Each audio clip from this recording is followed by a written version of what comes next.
वृंदावन के संत आचार्य पुंडरीक गोस्वामी महाराज इन दिनों रायपुर में हैं। चाटीबंध स्थित इस्कॉन मंदिर में उनकी कथा चल रही है। IBC 24 से खास बातचीत में उन्होंने सनातन धर्म पर नेताओं की अशोभनीय टिप्पणी से लेकर धर्म, धर्मांतरण, मेनका गांधी प्रकरण, शिक्षा और राजनीति जैसे विषयों पर खुलकर अपनी प्रतिक्रिया दी।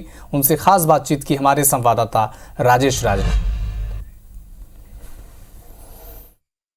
वृंदावन से पधारे आचार्य पुंडरीक जी महाराज हमारे साथ हैं और अध्यात्म से लेकर के तमाम विषयों पे हम बातचीत करेंगे उनसे।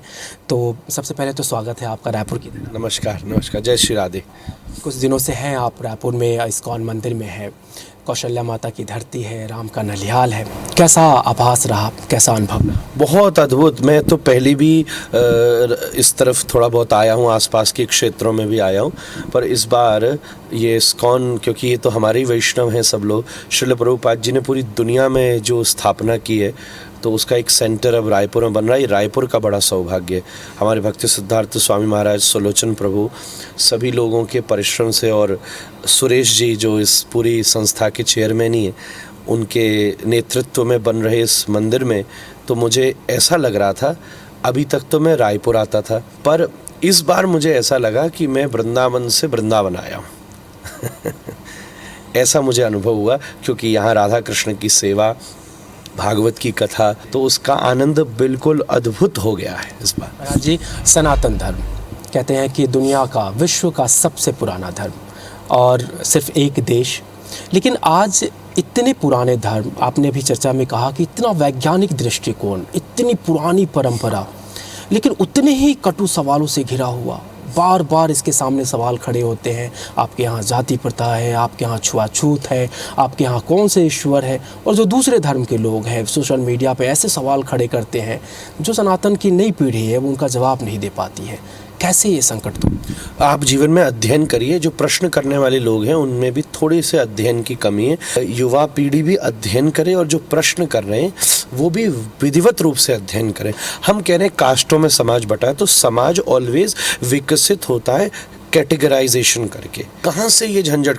मैं डेफिनेटली मानता हूँ अंग्रेज़ों के समय में शिक्षा की गड़बड़ी से एक समय ऐसा आया था इस देश में जहाँ एक वर्ग ने दूसरे वर्ग का बहुत बुरा शोषण किया, जो बहुत गलत था।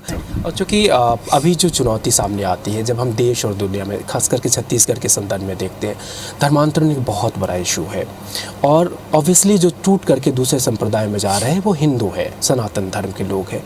तो ऐसी क्या चुनौती आप देखते हैं, कैसे रोका जाए? पहली बात तो ये है कि धर्म गुरु भी इसमें उनकी जिम्मेदारी बनती है। अगर हमने किसी चीज़ का आचार्य तो अपनाया है और उसमें गड़बड़ी है, तो हमारी जिम्मेदारी। अगर किसी की प्रॉपर्टी पर कोई झंझट होता है तो प्रॉपर्टी के ओनर को ही तो टोका जाएगा ना। तो पहली बात ये है कि हम लोगों को एकत्रित रूप से इस क्षेत्र में काम करना चाहिए। हम लोगों की मात्र गलती है, मैं बिल्कुल बड़ी ग्लानि के साथ इस बात को स्वीकार पहले करता हूँ। दूसरे नंबर की बात ये है कि जो धर्मांतरण कर रहे हैं, जो करा भी रहे हैं, जो कर भी रहे हैं, वो बहुत बड़ा अत्याचार कर रहे हैं। भैया, किसी भी चीज़ को, और उसके पीछे केवल आर्थिक उद्देश्य है, फंडिंग का उद्देश्य है, अर्थ खड़ा हुआ है। शास्त्र का अर्थ नहीं खड़ा है, पैसे का अर्थ खड़ा हुआ है। फिर भी बहुत सी संस्थाएं हैं जो इस क्षेत्र में काम कर रही हैं, हम लोग भी कर रहे हैं, और जो धर्मांतरण करा रहे हैं उनको मैं चुनौती दूं कि तुम कन्वर्जन नहीं, हम लोगों से कन्वर्जेशन करके देखो, तब पता चलेगा कि कौन आगे है कौन पीछे है। मैं पूरी बाइबल पढ़ा हुआ हूँ अपने जीवन में। सुबह सुबह रोज़ बोलता था our father who art in heaven, जो बाइबल की सबसे बड़ी प्रेयर है, जो राष्ट्रपति और अभी अमेरिका का बोलता है जब पहली बार बनता है, तो our father who art in heaven. तो अब उसमें भी जो अपर सेक्शन है क्रिश्चियनिटी का, क्या आदिवासी में से किसी व्यक्ति को वो बना सकते हैं वो? अच्छा महाराज जी, एक सवाल आता है कि जो मौजूदा लोकतंत्र की व्यवस्था में हम जीते हैं, जिसे दुनिया ने पूरी तरह से मान लिया कि ये सर्वोत्कृष्ट है, और उसी लोकतांत्रिक व्यवस्था में जब लोगों को कुछ बोलने की आज़ादी मिलती है, तो स्टालिन, एक राजनीति के क्षेत्र के मंत्री पुत्र, खड़गे जी के पुत्र, सनातन को लेकर के ऐसे अपशब्द, ऐसे नफरत वाली बात करते हैं, और देश में उस तरह की कोई कार्रवाई नहीं होती है। कैसे देखते हैं? ये बड़ा दुर्भाग्य का विषय है। पहली बात तो ये है कि जिन्होंने कहा है वो धर्म को जानते नहीं हैं दूर दूर से। अच्छे से पहले समझ लें मुझे सनातन धर्म की क्या परिभाषा है, हमारे पुराणों में उसके रेफरेंस को लेकर के आ जाएं, फिर ये बोलें। और मेरे सामने प्रमाणित कर दें तो मैं भी बोलने को तैयार हूँ। उन बेचारों ने एक श्लोक नहीं आता होगा उनको जिन्होंने ये बात कही है। तो ऐसा होता है वृंदावन में जब हम लोग कभी कभी बाहर बैठ के पढ़ाई करते हैं ना, तो कभी कभी लोग जब आते तो रिस्पेक्ट करते हैं, पर कभी कभी बंदर आके हमारी किताबें ले जाता है और वो फाड़ फूड़ देता है। तो जो फाड़ने की बात करते हैं या जो ऐसी बातें करते हैं वो नर की श्रेणी में नहीं आते हैं।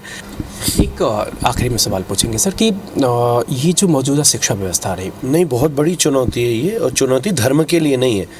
मैं ये नहीं कह रहा कि धर्म के लिए चुनौती, राष्ट्र के लिए चुनौती का विषय हो जाएगा। तो ये है महाराज आचार्य पुंडरीक जी, और तभी सभी विषयों पे, देश, धर्म, अध्यात्म, संविधान, तमाम मुद्दों पर इन्होंने हमसे चर्चा की। कैमरा पर्सन नरेंद्र मार्कंडे के साथ राजेश राज, IBC 24 रायपुर।